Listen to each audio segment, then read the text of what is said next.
గణేశాయ నమ, గాయత్రీదేవ్య నమ, మహాసరస్వతి నమ, మాతాపితృభ్యో నమ. ముందుగా ప్రేక్షక వీక్షణ మహాశీలందరికీ కూడా నమస్కారం. అయితే 21వ తారీఖు జూన్ 2026 ఆదివారం నుండి 27వ తారీఖు జూన్ 2026 శనివారం వరకు కూడా ఈ వారం ద్వాదశ రాశుల వారికి కూడా ఎలా ఉండబోతుందో చూద్దాం. ముందుగా మేషరాశి వారి యొక్క ఫలితాలు. ఈ వారం మీ గోచార గ్రహగతుల కనుక చూసుకున్నట్లయితే కొంచెం ప్రతికూలమైన పరిస్థితులు కనపడుతున్నాయి. తత్తు జాగ్రత్తలు తీసుకోవాలి. ముఖ్యంగా ఇతర దేశాలలో ఉండే భారతీయులందరూ కూడా అనవసరమైన సమస్యలు ఎదుర్కోవడం కానీ, ఉద్యోగాలు పోవడం కానీ, ఆర్థిక ఇబ్బందులు కానీ తలెత్తే పరిస్థితి కనపడుతోంది. దూర ప్రయాణాలు కానీ, విదేశీ ప్రయాణాలు కానీ వాయిదా వేసుకోవడం మంచిది. ఈ వారం ఇబ్బందులు కనపడుతున్నాయి. తీర్థయాత్రలో కానీ, విహారయాత్రలో కానీ, లేదా అలాంటి ప్రయత్నాలు చేసేటటువంటి సమయంలో కానీ ఏదో ఒక కారణంగా ఆటంకాలు రావడం, లేదా చివరి సమయంలో ఆగిపోవడము, క్యాన్సల్స్ జరిగే అవకాశాలు కనపడుతున్నాయి. ప్రేమించిన వాళ్ళతో వివాహ సంబంధాలు కుదరకపోవడం, ప్రేమించిన వ్యక్తులు దూరం అవడం లాంటివి కనపడుతోంది. అలాగే సంతానం వల్ల సమస్యలు, ధన నష్టము కనపడుతోంది. ప్రేమికుల మధ్య అపార్థాలు, అనవసరమైన వ్యామోహాలు పెరిగిపోయే పరిస్థితి కనపడుతోంది. క్రమశిక్షణ లేకపోవడం వల్ల, జీవన విధానం సరిగ్గా లేకపోవడం వల్ల ఇబ్బందులు కనపడుతున్నాయి. రాజకీయ నాయకులకి కోర్టు సమస్యల వల్ల కానీ, వివాదాల వల్ల కానీ సమస్యలు కనపడుతున్నాయి. లేదా సినిమా, టీవీ, మీడియా రంగాల వరకు కూడా రావాల్సిన అవకాశాలు చేజారే పరిస్థితి కనపడుతోంది. భార్యాభర్తల మధ్య అపార్థాలు, దూరం జరిగే అవకాశాలు, గొడవలు పెరిగిపోవడము, కుటుంబ వివాదాలు కనపడుతున్నాయి. పిల్లలు కూడా అనవసరంగా పాడవడం కానీ, పిల్లలు మీ కంట్రోల్లో లేకపోవడం వల్ల కానీ, పిల్లలు చేసే తప్పుల వల్ల మీకు మనస్తాపం కానీ కనపడుతోంది. అలాగే చదువు పట్ల శ్రద్ధ లేకపోవడం వల్ల పిల్లలకి మీరు ఏదో రకమైనటువంటి ఆలోచనలు చేసి దానికి సంబంధించి పిల్లల విషయంలో జాగ్రత్త తీసుకునే ప్రయత్నం చేయాలి. ఇక పరపురుష పరస్త్రీ వ్యామోహాలు, కామ కోరికలు, శారీరక కోరికలు పెరిగిపోతున్నాయి, జాగ్రత్త. అలాగే కుటుంబంలో కలహాలు, మనస్పర్ధలు బాగా పెరిగిపోతున్నాయి, జాగ్రత్తగా ఉండాలి. సంపాదన కన్నా ఖర్చు అధికంగా కనపడుతోంది. అలాగే అప్పులు చేయవలసిన పరిస్థితులు, పాత రుణాలు తీరక ఇబ్బందులు, వడ్డీలు కట్టే పరిస్థితులు, ఈఎంఐల సమస్యలు, క్రెడిట్ కార్డు బిల్లుల వల్ల సమస్యలు కనపడుతున్నాయి. ఉద్యోగస్తులకి వచ్చే అవకాశం చేజార్చుకునే పరిస్థితి కనపడుతుందని చెప్పొచ్చు. విదేశీ ప్రయత్నాలు కూడా వాయిదా పడే పరిస్థితి కనపడుతోంది, జాగ్రత్తగా ఉండాలి. డబ్బులు కూడా అనుకున్నంత ఆదాయం రాకపోవడము, ఖర్చులు విపరీతంగా పెరగడము, తప్పుడు ప్రదేశాల్లో డబ్బులు ఇన్వెస్ట్మెంట్ చేయడం వల్ల నష్టముతో పాటుగా భరించలేని ఖర్చులు పెరిగిపోయే అవకాశం కనపడుతోంది. తప్పనిసరి పరిస్థితుల్లో అప్పులు చేయవలసిన పరిస్థితులు, నిరుద్యోగులకు ఎంత ప్రయత్నం చేసినా సరైన ఉద్యోగ అవకాశాలు రాకపోవడాలు, అధికారుల వల్ల ఇబ్బందులు కనపడుతున్నాయి. వివాదాలు, కోర్టు వివాదాలు, పోలీస్ కేసుల్లో ఇబ్బందులు కనపడుతున్నాయి, జాగ్రత్తగా ఉండాలి. అనవసరమైన కోరికలు పెరిగిపోవడము, అనవసరమైన వస్తువులు కొనుగోలు చేయడము, ఆన్లైన్ షాపింగ్ల వల్ల ధన నష్టం కనపడుతోంది. వ్యాపారస్తులకి కష్టానికి తగ్గ లాభం లేకపోవడం వల్ల ఇబ్బందులు, పరిశ్రమలు పెట్టే వారికి అనేక రకాల ఆటంకాలు తలెత్తడము కనపడుతోంది. ఈ వారం అనవసరమైన గొడవలు ఇరుక్కునే పరిస్థితి కనపడుతోంది, కాబట్టి జాగ్రత్తగా ఉండాలి. భార్యాభర్తల మధ్య గొడవలు, వ్యాపారాలు చేసేటప్పుడు సమస్యలు, ప్రతి చిన్న విషయానికి కోపడడం వల్ల కుటుంబంలో వివాదాలు, అన్నదమ్ములతో, అక్క చెల్లెళ్ళతో వివాదాలు కూడా కనపడుతున్నాయి, కాబట్టి జాగ్రత్తగా ఉండాలి.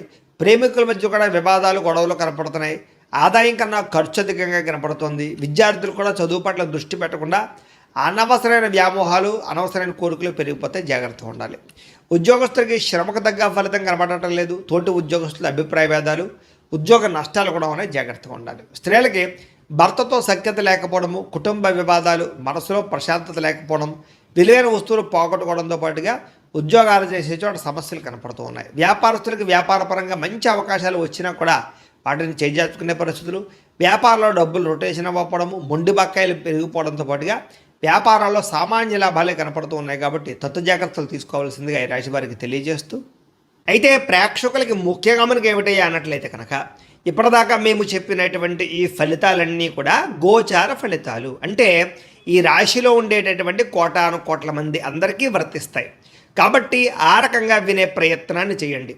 ఒకవేళ మీ పర్సనల్ జాతకం అంటే మీకు ఒక్కరికి ఎలా ఉందో తెలుసుకోవాలి అన్నా, లేదా ఏదైనా సమస్యలతో ఇబ్బంది పడుతూ ఉన్నా, దానికి మీ date of birth, time, place of birth, మీ పేరు మా వాట్సాప్ నెంబర్కి మెసేజ్ పెట్టినా, లేదా మాకు ఫోన్ చేసినా కూడా మీ జాతకం ఎలా ఉందో చూసి చెప్పే ప్రయత్నాన్ని చేస్తాము.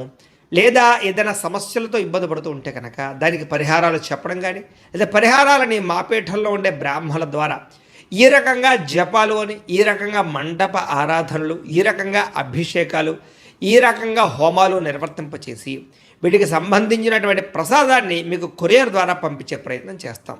లేదా మీరు స్వయంగా వచ్చి పాల్గొన్నా కూడా మీ చేతి కార్యక్రమాలు కూడా మా పీఠంలో నిర్వర్తింపజేసే ప్రయత్నం చేస్తాము అని ప్రత్యేకంగా తెలియజేస్తూ, అలాగే మీలో ఎవరికైనా సరే పూర్తి జాతకం ఈ రకంగా పుస్తకం రూపంలో కావాలన్నట్లయితే కనుక దానికి కూడా మీ date of birth, time, place of birth, మీ పేరు మా వాట్సాప్ నెంబర్కి మెసేజ్ పెట్టినా లేదా మాకు ఫోన్ చేసినా కూడా మీ జాతకాన్ని ఈ రకంగా రాసి ఇలా కంప్యూటర్లో ఇలా డీటీపీ చేయించి ఈ రకంగా పుస్తకం రూపంలో బైండింగ్ చేయించి ఈ పుస్తకాన్ని మీకు కొరియర్ ద్వారా పంపించే ప్రయత్నం చేస్తాం. ఇందులో మీ పూర్తి జాతకం అంతా రాసి ఉంటుంది, చక్కగా చదువుకోవచ్చు.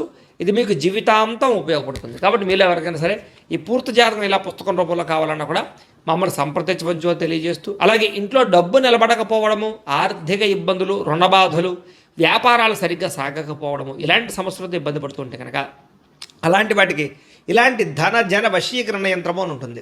లేదా నరదిష్టి వల్ల కానీ నరఘోష వల్ల కానీ ఇంట్లో కానీ వ్యాపారాల్లో కానీ ఇబ్బందులు పడుతూ ఉంటే కనుక అలాంటి వాటికి ఇలాంటి నరఘోష యంత్రం అని ఉంటుంది. లేదా ఇంట్లో మనశ్శాంతి లేకపోవడము, నిద్ర పట్టకపోవడము, పీడకలలు రావడము, కుటుంబ కలహాలు, ఆస్తి వివాదాలు, కోర్టు వివాదాలు, పోలీస్ కేసులు, లేదా ఎవరో శత్రువులు ఇబ్బంది పెట్టడం, లేదా ఎవరన్నా మీ మీద ప్రయోగం చేసేసారని అనుమానాలు రావడము, ఇలాంటి సమస్యలతో ఇబ్బంది పడుతూ ఉంటే కనుక అలాంటి వాటికి ఇలాంటి శూలిని దుర్గా యంత్రం అని ఉంటుంది. కాబట్టి ఈ యంత్రాల్లో ఏ యంత్రం కావాల్సినా సరే మమ్మల్ని సంప్రదించవచ్చు అని తెలియజేస్తూ, అలాగే వీటికి సంబంధించినటువంటి ఏమైనా సందేహాలు ఉన్నట్లయితే కనుక కింద కామెంట్ రూపంలో పెట్టండి, మీకు రిప్లై ఇస్తాం. అలాగే ఇప్పటిదాకా మేము చెప్పినటువంటి ఈ ఫలితాలన్నీ కూడా మీకు దగ్గరగా వచ్చేలేదనే విషయాలు కూడా కింద కామెంట్ల రూపంలో పెట్టండి. అలాగే ఈ వీడియో కనుక మీకు నచ్చినట్లయితే ఖచ్చితంగా కాస్త లైక్ చేయండి, అందరికీ షేర్ చేయండి. ఇంకా ఎవరైనా ఈ ఛానల్ కనుక సబ్స్క్రైబ్ చేసుకోకుండా ఉన్నట్లయితే కనుక కాస్త సబ్స్క్రైబ్ కూడా చేసుకోవాల్సిందిగా మనస్ఫూర్తిగా ఆశిస్తూ, గోబ్రాహ్మణేభ్యః శుభమస్తు నిత్యం, లోకాः సమస్తాः సుఖినో భవంతు. స్వస్తి.